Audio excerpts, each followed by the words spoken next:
Good afternoon, and welcome to the second webinar in our Capital Readiness Resource Series. My name is Samuel Wiggins. I'm the CEO of Virginia Minority Chambers, the host of this series. We are a statewide 501c3 nonprofit organization with the mission of supporting minority chambers of commerce in the businesses they serve. Now, we do this through advocacy, education, and programming like today's webinar. This series is focused on capital readiness because access to capital is the number one problem faced by small and disadvantaged businesses, especially new entrepreneurs. Our webinars will introduce you to the different funding opportunities available to your business and provide experts that will show you the path to success. Today, our presenter is Rashard Todd, a Vice President and Business Community Manager with City National Bank. Mr. Todd works with small businesses, commercial clients, and regional partners to expand access to capital and strengthen financial education across the DMV. He leads City National's Small Business Ladder Up initiative, guiding companies through capital readiness, strategic planning, and relationship-driven banking. But he's more than that. Mr. Todd also serves on the board of Stocks in the Future in Baltimore, Maryland, a nonprofit dedicated to providing financial literacy and investment education to middle school students. In addition, he works closely with regional chambers of commerce and small business development centers, leading workshops and capital readiness sessions that support the growth of emerging and established businesses. So before I turn things over to Rashard, a little housekeeping. If you have any questions during the course of the presentation, please feel free to hit your Q&A button at the bottom of your screen and type it in. And Rashard will happily answer it during the presentation or immediately after. Also, you should see that you have a reaction button. Feel free to show your appreciation at any time. Now, let's give a warm welcome to Mr. Rashard Todd. Thank you, Samuel. Virginia, good afternoon, everyone. I'm Rashard Todd, Vice President and BCM. BCM stands for Business Community Manager with City National Bank. And like Samuel did say, I do oversee DC, Virginia, and Maryland. But I want to first thank the Virginia Minority Chamber for allowing me and my colleague, Jabari Grant, to present on behalf of City National Bank. Before I get started, I'll give Jabari a quick second to give you guys a quick intro of who he is. And from there, I'll present. Good afternoon, all. My name is Jabari Grant. I'm the Senior Vice President, Business Community Manager for City National Bank. I oversee our Small Business Ladder Up program on a national basis. I'm here in support of Mr. Rashard Todd, and we just want to express our deep appreciation for allowing us to serve the Virginia Minority Council. We'll be here to answer all of your questions on all things small business, and we really hope you got some good takeaways from the fundamental things that we're going to go through today that are going to help you gain access to capital. So please don't hold back any questions. There are no bad questions. We are here for education, advocacy, and consultancy. So we look forward to Rashard's presentation. I'll be helping him on a support basis and here to fill in any information that you all need. I'll also be monitoring the Q&A portion of the program. So if you have any questions, please feel free to place them in the Q&A section, and we'll address those questions to the broader group. So Rashard, back to you. Thank you, Jabari. So today, my goal is very simple. I'm going to take you behind the curtain of the commercial underwriting curtain so you know exactly what learners look for and how to prepare your business for capital with confidence. By the end of this session, you will understand your story, the numbers that banks expect, when to seek financing, how to match the right job to the loan, and why cash management matters, and also how to build a business ecosystem that advocates for you. And again, if any questions pop up as we go, please drop them in the chat or the Q&A. I will pause the questions at each slide. I will save some time at the very end to answer more questions. So let's begin. Our first slide is the table of contents. That's our roadmap. First, what do banks look for? I'm going to cover two lenses that every underwriter uses. That's your story and your financial performance. Second, when should you seek financing? I'm going to burst the myth that you should always or only borrow when you're in a pinch. Third, the financing, the types, and its purpose. I'm going to pair the right credit tool with the right job to keep your business balance sheet looking healthy. Fourth will be cash management. I'm going to connect your AR and your AP to make your business more efficient to turn dollars with real time. Finally is your business ecosystem. That's your team around you that make capital access faster, easier, and more predictable. Now, everything points back to one thing, that is capital readiness. In my opinion, preparation is the major difference between a fast yes and a frustrating no. Our first slide is, what do banks look for? So, when a lender evaluates your business, we look through two windows. The first window is the story behind your business. The second window is your financial performance. Both matter and both have to make sense together. So first, let's start with your story. Every strong banking relationship begins with understanding why your business exists, what moved you to launch your business, what problems do you solve in your current market, where are you steering this company over the next year and next several years? Your story gives your banker the ability to advocate for you.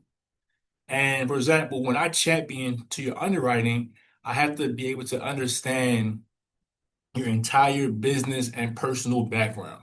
If I cannot explain to underwriting, it makes my job a lot harder. So let's get into what really matters with the story. First is your management experience. You're not just running your business. You are directing a mission. You want to tell your banker what makes your leadership more credible. What experience do you have in this industry or in the function in your business that you are managing? Banks take comfort in knowing that the person behind the numbers has the judgment, the discipline to navigate any challenges. Next is operations, and these matter as well. You want to walk your banker through the flow of the money in your business. How do you earn revenue? How quickly can you invoice and collect? What does it cost you, the business owner, to one, deliver your product or service? The more clarity you bring to your operating model, the easier it becomes for the banker to size the right type of credit for your business. You want to also have clear goals and objectives. These are very crucial. You want to tell the banker what is coming. For example, if you plan to add vehicles in the fourth quarter or acquire a commercial owner-occupied building in the next 18 months, that information allows the banker to structure the credit that supports you rather than slowing you down. It also allows your CPA and your banker to work together to manage tax implants and cash flow planning, which keeps you bankable throughout your business growth. And finally is your competitor intelligence. You want to show the bank or the banker how you will position yourself in that current market/space. Who else serves your customer? How do you plan to capture market share? When a business owner understands his or her battlefield, underwriting sees a leader who can define and expand his or her business. Second, we're going to discuss your business financial performance.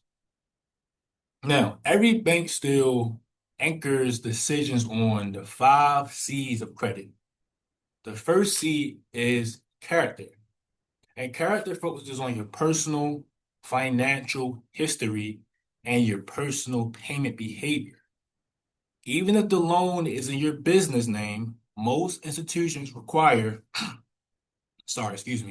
most banks require a personal guarantee. Your credit score becomes a character indicator.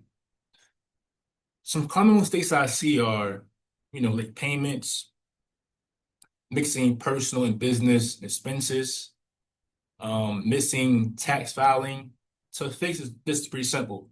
You want to have automatic payments, clear business and personal account separation, and verifying tax submissions and keeping all your documents organized. Second is capacity. Capacity is your business ability to repay from ongoing cash flow, not from revenue alone. A business can be busy and still not be profitable. Bankers look for consistent coverage of your debt obligations.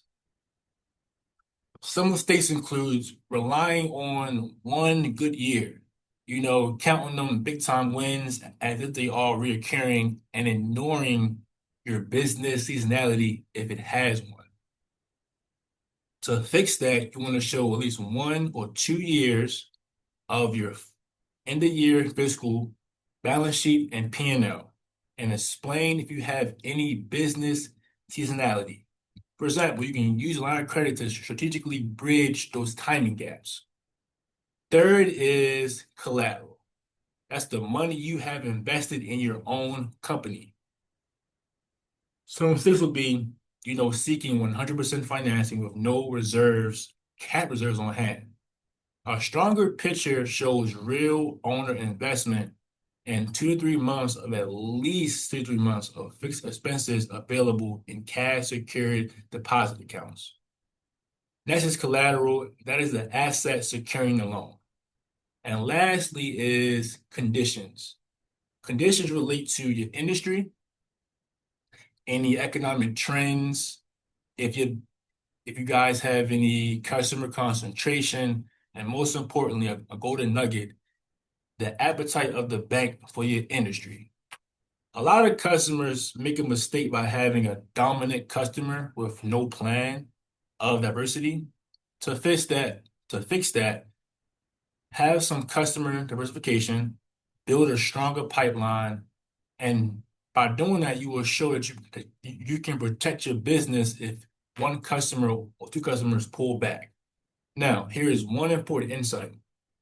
I'm going to backtrack and highlight more about capacity and capital. A business owner can have significant access, and still appear risky if any assets are locked in places that cannot be accessed quickly. Liquidity matters. Cash and near cash assets give lenders confidence that you can navigate surprises without disrupting your business operations. The most bankable clients are balanced. They do not just own their assets, they also maintain accessible liquidity that provides your business stability.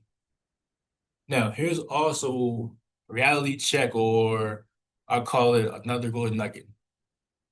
Every bank has sectors it leans into and some it avoids. If your bank does not assign you a designated business banking relationship manager or does not actively lend to your industry, you may be building a relationship with the wrong partner. Banking should feel like a partnership and not guesswork. So please find a bank that understands your space and wants to support your growth. I'm going to pause for any Q&As, question and Q&A.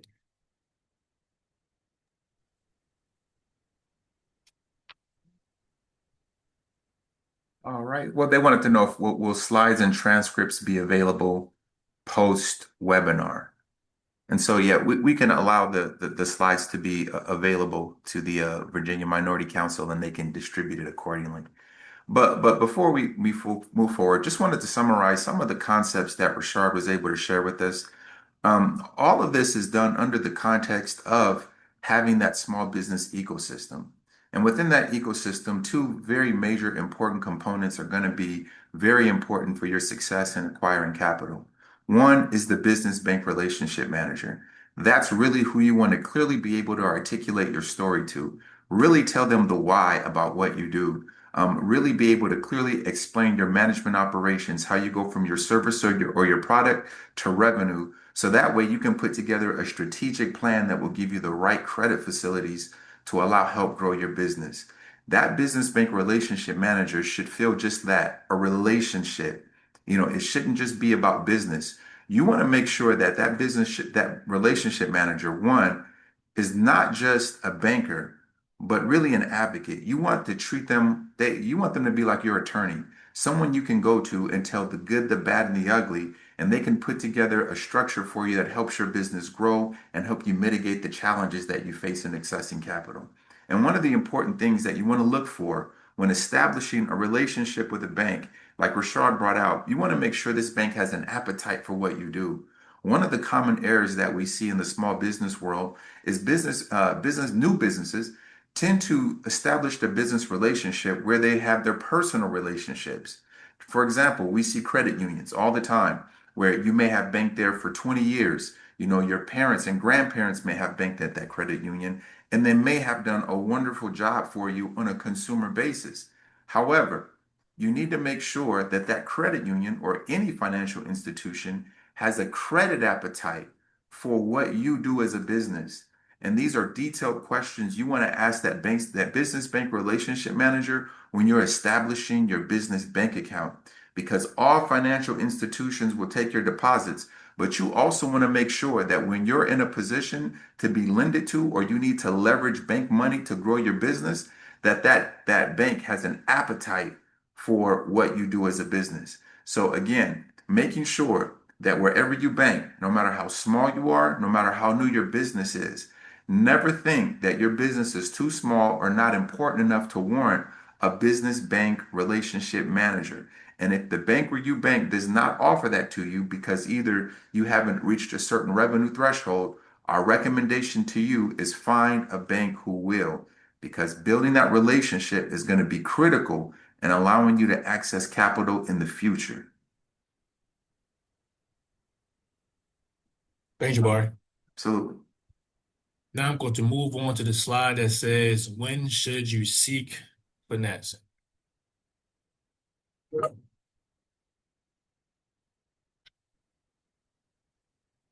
As an owner, you should always think about financing the same way you think about building a strong foundation for your business. You do not wait until the roof is leaking to buy materials. You secure the resources while things are stable, predictable, and moving in the right direction. So the best time to seek financing is when you are looking your strongest. Banks reward stability, being profitable, and consistency. And your revenue is steady, and your profit margin is looking healthy, and your cash flow is again predictable. That's your window to lock in credit capacity. Another principle is timing your financing around your long-term rather than your short-term pressures. If you know that growth is on the horizon, prepare for it early. Expansion requires capital, and the businesses that plan ahead experiences smoother scaling, sometimes better pricing, and fewer interruptions in their business operations. Now, too many owners wait until they are under pressure. By that time, payroll is tight. Your AR, which stands for your account receivables, are late, or you was faced with opportunity that arise that require fast capital that and your finances did not reflect the strength of your business in that current moment. Stress shows up in numbers, and lenders evaluate the numbers in real time. At that point, you are asking for credit from a position of weakness instead of a role or being in a role of strength. Think of financing as a way to protect your business from its future setbacks. For example, a pre-approved line of credit acts as a shock absorber. It allows you to manage your business seasonality, supply delays, customer payment slowdowns, and any other unexpected expenses without panicking or disrupting your business operations. It also puts you in a place where you can act quickly when any opportunities appear. The business that grows the fastest are the ones that have capital ready before they need it. Another advantage of preparing early is that it gives your entire advisory team, like Jabari mentioned earlier, and myself, your BBRM, again, that is your business banking relationship manager, and your CPA or your business coach, time to coordinate for tax planning, cash flow forecasting, and any credit structuring, all work together when it's done in advance. Bankers understand your growth plans a month ahead. So we like to match the right loan product or loan facility that outline your financing milestones. So make sure your financial statements tell an accurate story of your business. The key takeaway is do not wait until there is pressure on your cash flow. Please seek financing when you are strong, plan ahead while you still have options. Again, the strongest companies are not just profitable, they are prepared. And some real life examples will be, if you are a seasonal retailer, apply in quarter 3 or apply in July and August for a fall line of credit so you can buy your inventory. And then draw down in October, or November, and please pay it to zero in December when those sales convert to cash. Another example is if you're a contractor trying to find a new contract, before mobilizing, set a LOC, which is a line of credit, for payroll and materials. Draw a kickoff and pay down when an invoice pays. Lastly, if you are a professional service firm looking to add more employees, use that line in place to fund their first 90 days of the wrap-up period. And be sure to pay it down as well. And some 2 quick definitions before I pause the next slide is liquidity and working capital. Liquidity is cash or near cash you can tap into without disrupting your business operations. Working capital is the day-to-day fuel of the business. That's your current assets minus your current liabilities. That's your cash, your AR, and again, your AR stands for your account receivables, your inventory minus your account payables and your short-term debt. So again, I will pause for any questions in the Q&A before I move forward. Currently, there are no questions in the Q&A, but again, I just want to highlight the common theme here. One, do not wait until times are tough to seek financing. Oftentimes, one of the misconceptions we see in the small business world is we have tend to adopted the attitude that credit is bad.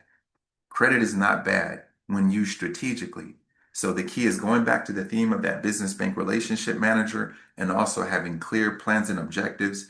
You and your business relationship manager should sit down either quarterly or semi-annually or at the beginning of your fiscal year. So you can outline to your business banker what plans you have for the next year so you can create up a strategic plan to use credit the correct way. Give you one of the examples of where seeking financing in tough times comes. Let's say, for example, what we're seeing now with the threat of tariffs coming in. Well, when we see that in advance, if a company would have received, say, a working capital line of credit, not that they may have needed it at the time, but they acquired it 6 months or even a year in advance of this. Well, now when tariffs come, inflation hits, and banks tighten up on credit, you already have a credit facility in place because you were proactive in your approach to strategically use financing. So that's one of the things. Don't wait until things are tough. If you have a plan to bring on 5, 10 more employees, full-time employees, you don't want to wait until you need to hire those employees. If you know you're going to hire them in the coming fiscal year, get the financing in advance that will allow you to execute your plan early. We do have one question in the Q&A, Rashard. Okay. If an organization is an S Corp, if an organization S Corp has a contract for $100,000, would it be feasible to have a line of credit for $10,000? Great question. And I can answer this in maybe 2 or 3 parts. The first part I would cover is lines of credit by rule of thumb is should be at least 10% of your company's revenue. Now, speaking of contracts, if it's a government contract or a commercial contract, giving the banker the backlog of that contract so he can understand the type of contract and if you're paid by time and material and etc.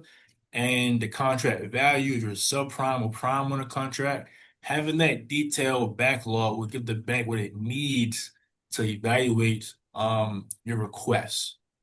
But feasible, $100,000 contract with $10,000 credit facility is feasible in my opinion because it's 10% of the acts.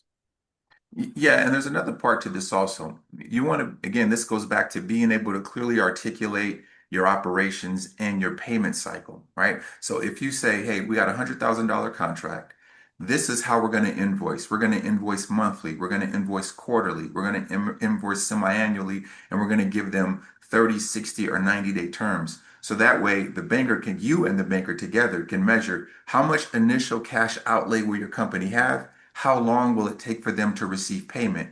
By understanding that payment structure within the contract, that will allow the banker to right size a credit facility that'll service that contract for you. So hopefully that answers your question. If not, please let us know and we'll do our best to answer it even clearer. And I'll But pause thank you. and Great bring more. questions, by the way. Thank you. Please keep the questions coming. Please. Please. Yeah, you gain better understanding by asking good questions, and we're going to make ourselves available to answer them to the best of our ability. But that's an excellent question. But It as a was. rule of thumb, Rashard is spot on.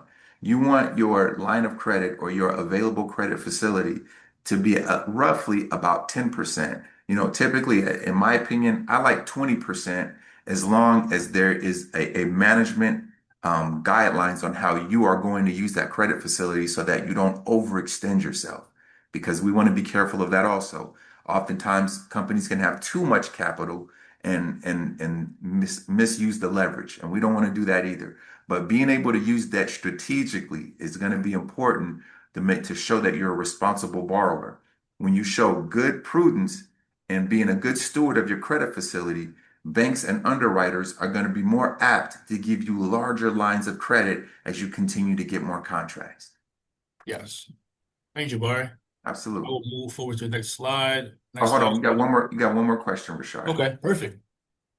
Would it be smart to have more than one LLC for secure purposes, just in case you need that extra line of credit in case something like tariffs happen, just in case your main LLC is not approved? Would it be smart to have more than one LLC for secure purposes in case you need that extra LLC in case something like tariffs happen, in case your main LLC is not approved? That's a Well, great question. Um, Here's the thing. A lot of times you want to ask your banker financing questions and have your CPA or tax or bookkeeper your tax saving strategy questions. You don't want to ask your banker questions about how to get your business structured. You want to ask that for your CPA. Because I don't want to overstep any professional and speak in the way that I shouldn't be speaking. But is it a smart idea? It depends on what your business plan is. Again, I wouldn't ask your banker that. I would ask your CPA or bookkeeper. In your opinion, Jabari? well, again, two parts to this question. One is a question of legality, right? Are you looking for the LLC one to separate legal risk? However, in this case, it sounds like you're asking, should we have two LLCs so that you can acquire two different lines of credit in case one LLC doesn't get approved? So typically what banks do is they look at in the small business world anyway, they look at the credit exposure on an aggregate basis. So what that means is they look at all the debt you have available to you, even across different entities. So the question is, what I would propose is one, if your LLC wouldn't get approved for a line of credit, the first reason would be why. And the second reason is, why do you need the additional capital? Because remember, two things can happen. You can have too little credit or you can have too much credit. And oftentimes we've seen small businesses early in their life cycle get too much credit attached to them, and then eventually they become over leveraged. So it's hard for them to grow the company because they can't get more lines of credit because they have too much debt or they leverage too much debt in the beginning of their life cycle. So again, the best person to sit down with, or I should say persons to sit down with in your small business ecosystem to decide if this strategy will work for you, your industry, your operations, would be your business banker and your tax person. Get those two together to have a conversation so they can speak about what your personal goals are to make sure that that structure works for you. So, as a general rule of thumb, it may work for some industries, but in some industries, it may be to your detriment. So, it would be good to sit down with those two so they can clearly understand how it's going to impact specifically your industry and your company. Um, Another question, additional information. Yes, the $100,000 contract is net 30, invoice monthly.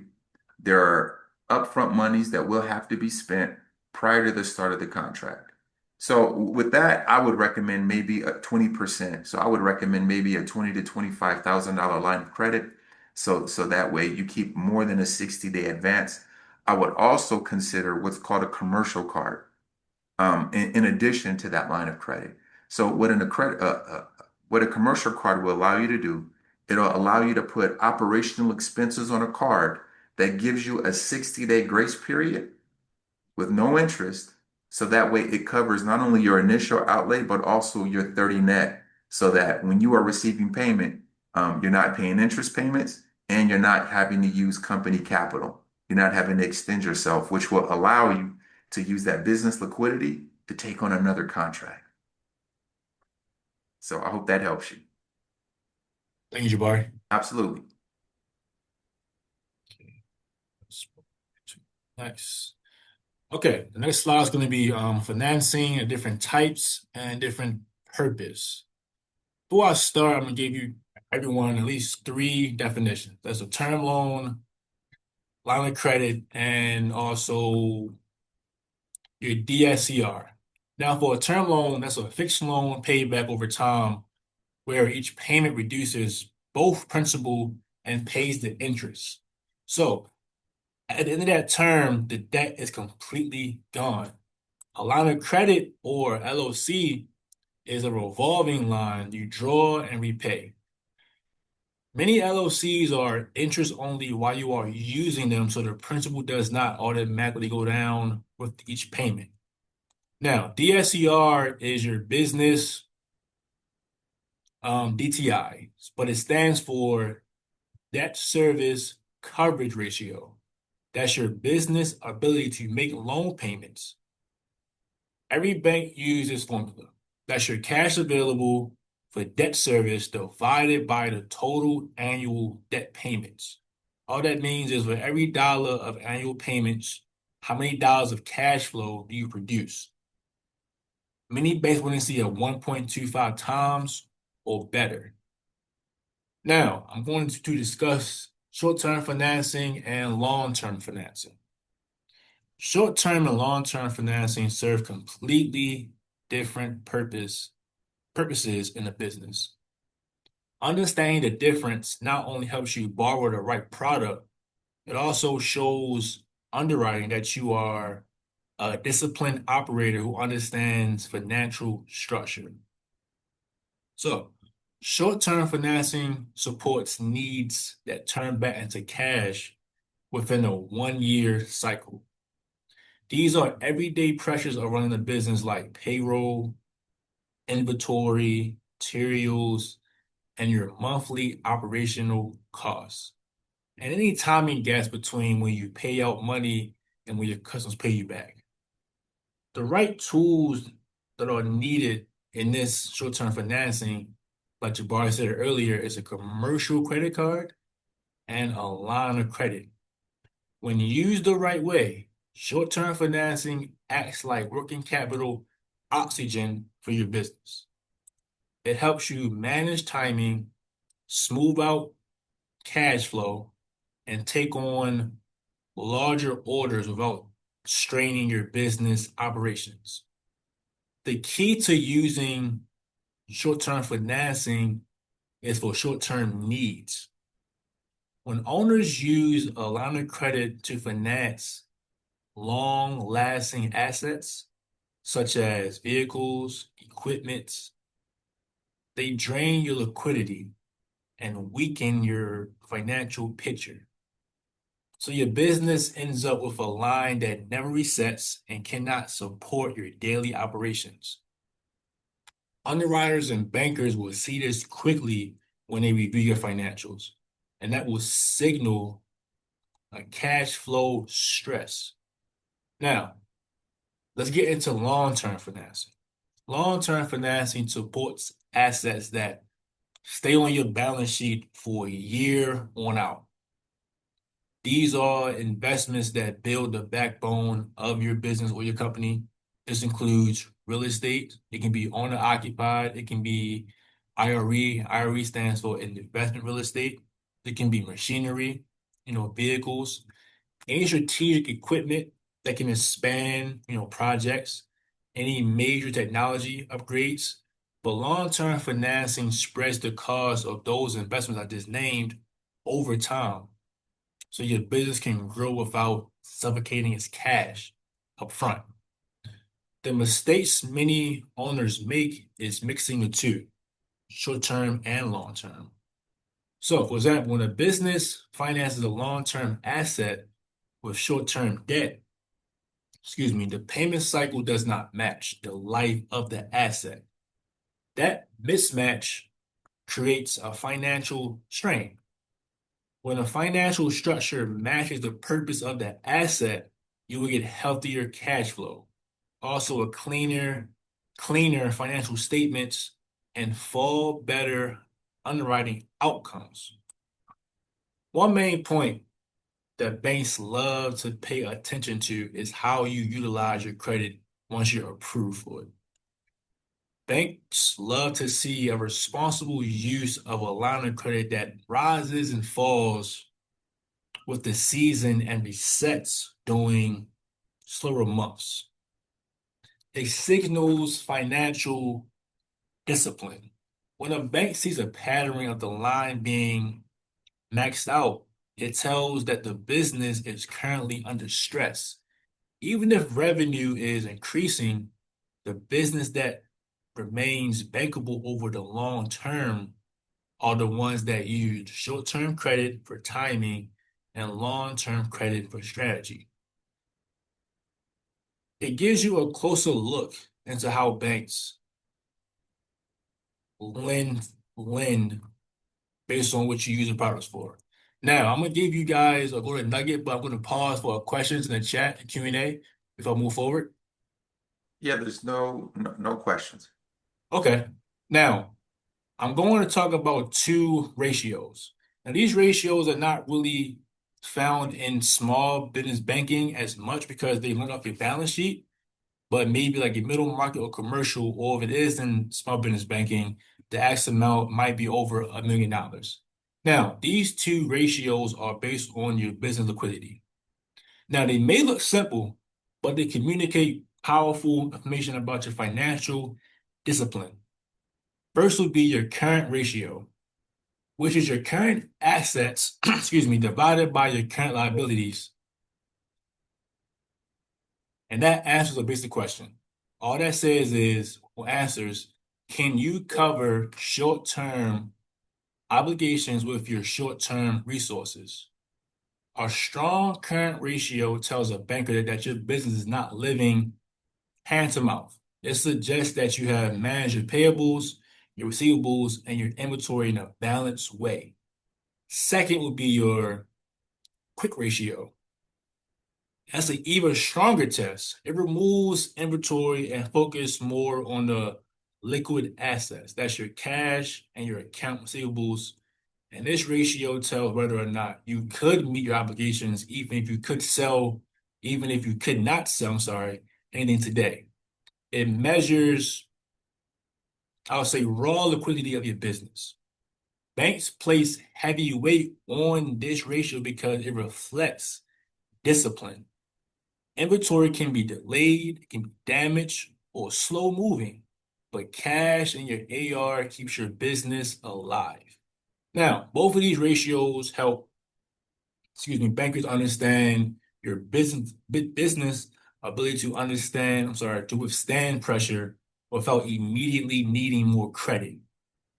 A business with a strong liquidity can survive slow paying customers, supply chain delays, short-term downturns. It allows you to pursue opportunities quickly because you do not have to scramble for cash or wait for credit approvals. And lastly, one more important point is that these ratios affect how we size your credit facility. A strong liquidity position tells the bank and bankers you can manage a larger line of credit or take on a larger term obligation without stressing your business. Weak liquidity shows the opposite. It tells us that the businesses might be one surprise away from a cash shortage and that any financing we provide may be structured carefully. And once again, I'll pause for any Q&A in the chat before I move forward. No, there are currently no questions, but real quick, if you don't mind, Rashard, I just want to summarize the finance purpose and types. Okay. Just remember this very simple rule. If you are able to pay back the debt in less than 1 year, use a short-term credit facility. That would be something like a line of credit or a credit card, something that's going to give you small interest-only payments that you can pay back in less than 1 year. If you have a business plan or objective that's going to take more than 1 year to pay off, maybe tenant improvements, maybe you need new equipment, maybe you need a new company vehicle, maybe you need to restructure some of the walls inside your store, and you know that this money is not going to be paid back in less than 1 year, then use a long-term credit facility, such as a term loan or a commercial real estate loan. These two things are going to be so important in making sure that you maintain a clean balance sheet. So earlier it was asked about maybe using two different entities to get two lines of credit to be safe. Well, one thing that would move you not to have to do that is just make sure that you get the right loan for the right purpose. Sometimes if we have, like, let's say if we have too large of a line of credit, business owners sometimes use that line of credit for things they shouldn't, like acquiring a new piece of equipment or a new vehicle. Don't do that. Keep that line of credit where it is, used for short-term uses. Go back to the bank and say, hey, I need a long-term term loan because I need a new piece of equipment that has a 10-year lifespan, and I know I won't be able to pay this money back for 5 years. Use a long-term facility for long-term assets, short-term facility for short-term purposes. Thank you, Jabari. Yeah, no, you have no questions for sure. Okay. And once again, when business owners understand their liquidity, they walk into banking conversations with clarity and confidence. And let's move forward to the next slide. And I believe that should be cash management. Yes. So cash management is turning sales into cash, faster and paying your bills with purpose. We're going to first cover your AR. Your AR stands for your accounts receivables. That is the money the customer owes you, the owner in the business. Please make sure to do it the same day. Use clear terms and make it easy to pay. Next is your AP, and that's your account payables. That's the money you as the owner in the business owe your vendors. Please schedule the due dates. Use bill pay with two approvers to control the timing and reduce any fraud. And if you can, try to negotiate your terms where it makes sense. But by doing that, be sure or be mindful that you are going to negotiate. Try to protect your vendor relationship. Next slide. If I move forward, any Q&A in the chat? No questions. Okay. The next slide is going to be a part 2 of cash management. And on the screen, you will see the tools that make cash flow smoother, such as ACH payments, lockbox, remote deposits, merchant, online pay, and again, bill pay with dual approvers. And my favorite is positive pay. Positive pay use that to stop any check and ACH fraud. And be mindful and be curious and be more open to talk to your BBRM, your business banking manager, so he or she can tailor these to match your business workflow. Before I move forward to the next slide, we'll pause in the Q&A. No question. Okay. And our final slide is going to be your business ecosystem. In my opinion, this slide is the most important because no one scales alone, or business or personal. You want to build your business ecosystem. That's your team that protects your growth and keeps your approvals accelerated. At the core, you heard myself and my colleague Jabari Grant mention the BBRM, and you want to have that partner who understands both your personal and your business goals. So they can coach you on your capital readiness and advocate for your business when it comes to underwriting. Next slide should be, not this slide, but the next tag should be your bookkeeper or CPA. That is a person who keeps accurate monthly financials. That's very important, like the profit and loss, balance sheets, your tax filing returns, and also if you have any, your AR and your AP aging reports. Both of these reports will be structured from current, which is 1 to 30, and then 31 to 60, and then 61 to 90, and then 90 on routes. It will also show if it's your AR aging, it will show the money you're owed in each column and have a total at the bottom. If it's your AP, it will show who you owe within different columns. It's current, 1 month, 2 months, 3 months, etc. Clean books are not just for taxes. They are evidence of your business capacity.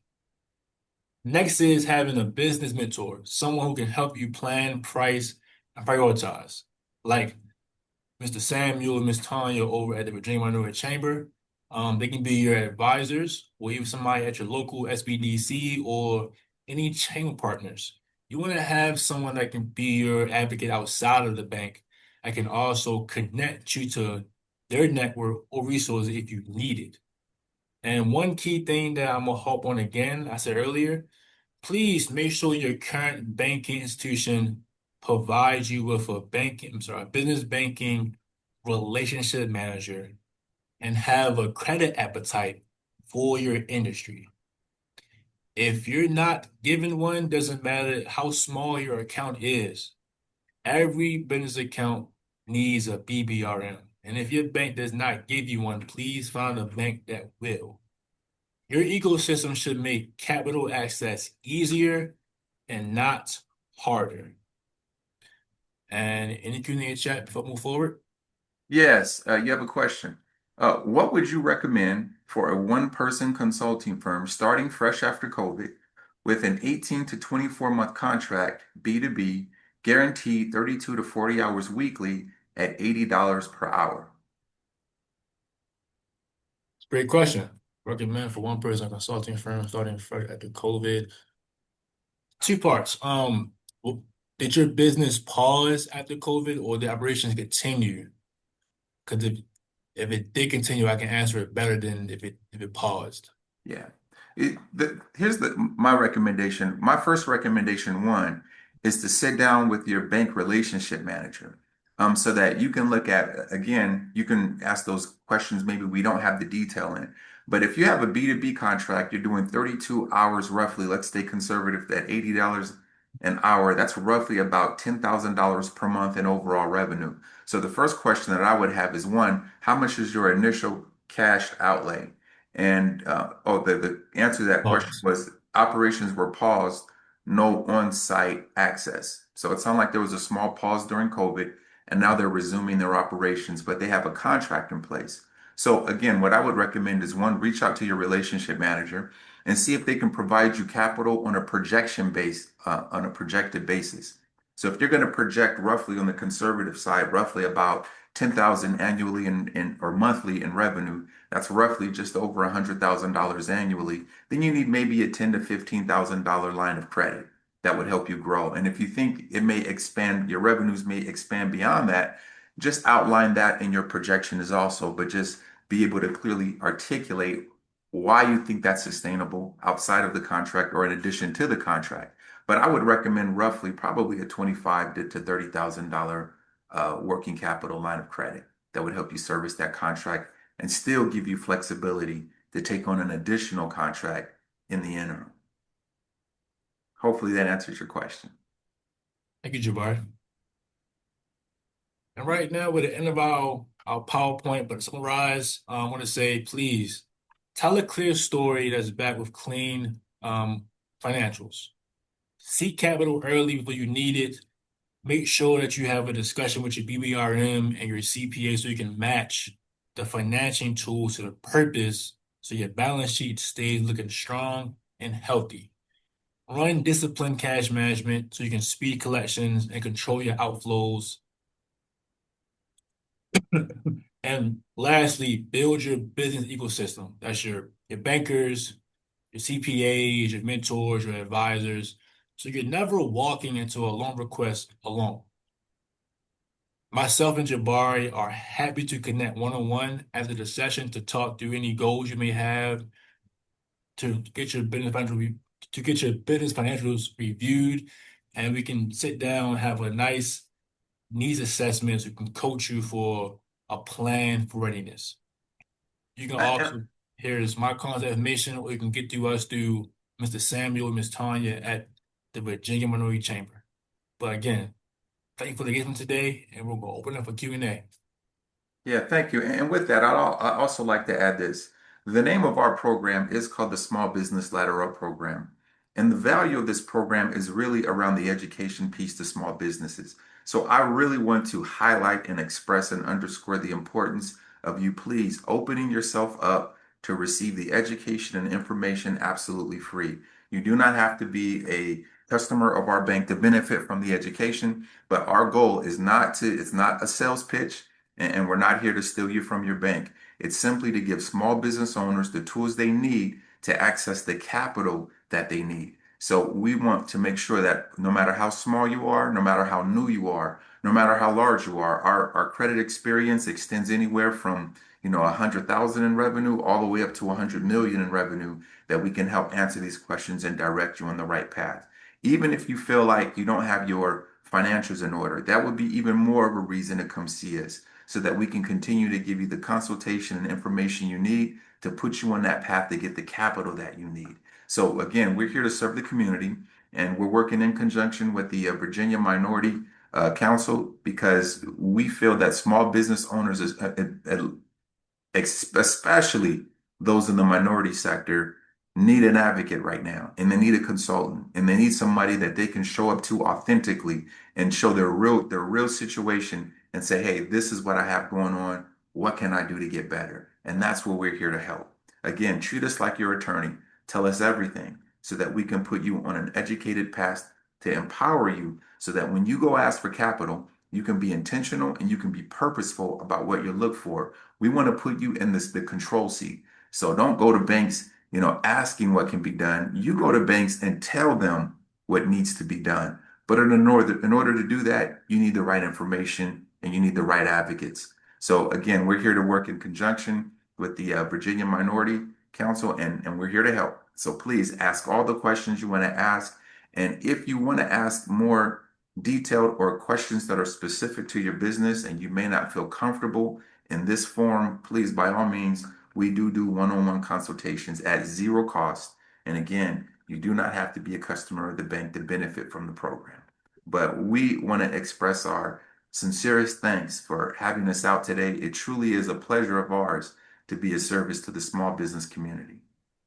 Well, thank you, Jabari, and thank you, Rashard. I'm off camera because I'm going to ask a few questions myself. But first, let me say this. The information you gave, and especially the last bit you just gave, Jabari, is fantastic, because I think minority-owned businesses need to learn that, hey, we're a commodity, we're valuable. So banks should be vying to do business with you, but you have to build that relationship. And banks like City National Bank, they offer programs to help you get where you need to be. And you really need to be in a spot where banks are trying to give you loans, give you money at competitive interest rates. So it's something we need to learn. I think we're worth more. I know we're worth more than what we think we're worth. So, but with that being said, I do have a few questions listening to your presentation. One will be about like relationships. You mentioned that, hey, we don't have to be a client at your bank to get information from you. But how strong is the relationship aspect between a small business, especially a small minority-owned business, with its bank? That how important, should I say, will that help it in getting loans, lines of credit, financial information is needed to build a business? I think the relationship piece is absolutely critical, and here's why. Rashard spoke earlier about the 5 C's of credit. That first credit being character, right? How does an underwriter or an institution determine if you are a good character if they don't have a relationship with you, if they don't know you? But if you have established even a deposit relationship with them and you've shown to be a good steward of your finances, that bank is going to be more apt to give you larger lines of credit and open up more avenues for you than you would a brand new institution who doesn't know you. But even if you've established yourself for a long period with a bank and that relationship manager knows you well, we have to do what's called a credit memo or a write-up about our prospective client. That's where the relationship piece comes into place. Because that banker knows you so well, they can help mitigate some of the risks that your bank may that your business may pose. So maybe, for example, if you were closed for a year or two, because that relationship manager knows you and managed your accounts through that period, they can speak to that and they can say, "Yep, we understand this business was closed for a year. However, this business owner has been in business 20 years. They're a staple in the community. They've been a long-standing positive client of the bank for X amount of years. After my observation of the client, I recommend approval based on these components in this relationship." And that goes a long way with the underwriter. But again, that only comes if you and your relationship manager have a good relationship. You've sat down with them, they understand the why, they've seen your passion and the reason you've started the business and what makes you successful in the business. So that relationship piece is paramount. It is absolutely critical. Even if you have a great credit score and good financials, having a good business relationship manager will maximize the amount of credit you get. And it's an additional consultant. You might walk in thinking, "Hey, well, you know what? I only need 50,000." But after we evaluate your financials, that business bank relationship manager, after hearing your goals, say, "No, you're going to need more money than that. This is what you have to do." So that relationship management, the planning and objectives and understanding goals are critical to your success in accessing capital. But great question, Sam. Thank you. That's great to hear. Question That's in the great chat. information. I believe it's a Q&A in the chat by James. He said, "I'm out of state. Will you be able to guide me?" Yes, James. It doesn't matter if you're in Florida, Nashville, New York, California. For example, myself, I cover DMV, DC, Maryland, Virginia, and Jabari covers California in the LA area. And we have colleagues in the Bay Area, colleagues in New York, and doesn't matter as long as you're inside of City National's footprint, we'll be able to service you Yeah. and guide you for one-on-one consults. But even if you're not in any of those states and you just have some general questions and you have some, you just need some guidance on how to access capital, please reach out to us. We are here to help and give information. Again, it's not about product placement or market share. It truly is about helping minority-owned companies get the information because that's the biggest challenge we face in our communities is a lack of information. It's the reason why our small businesses don't become mid-sized businesses and turn into commercial-sized businesses because there's just no consultancy at the small business level. So we're here to try to bridge that gap to help you grow from small to large. And so please, if you're out of state, reach out to one of us, and that's fine. We will help you in any way we can. And glad to hear that as well. And I do have another question related Yes, to sir. most small businesses and most entrepreneurs. They start off as LLCs because easier tax-wise, easier to get kicked off, it's lower threshold.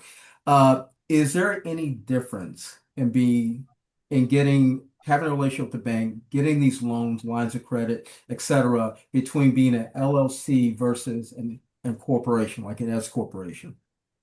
When you say difference, are you saying as in better outcomes or different Yes. financing? No, no. The No, only difference will be maybe if you're a nonprofit, and nonprofits don't really require a personal guarantee.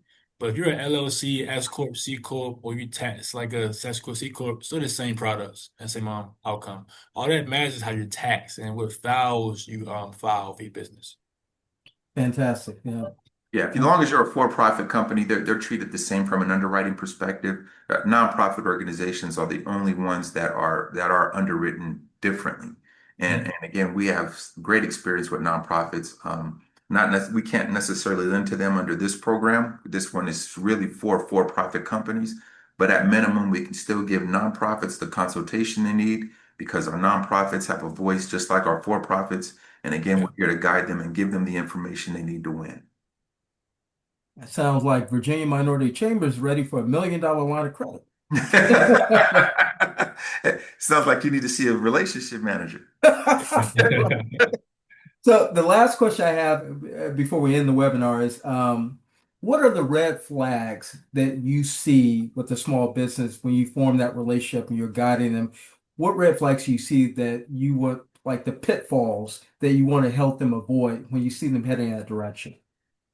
I'll take this first one, Rashard, if you don't mind. The number one pitfall we see is small businesses overstating their expenses to reduce their tax liability.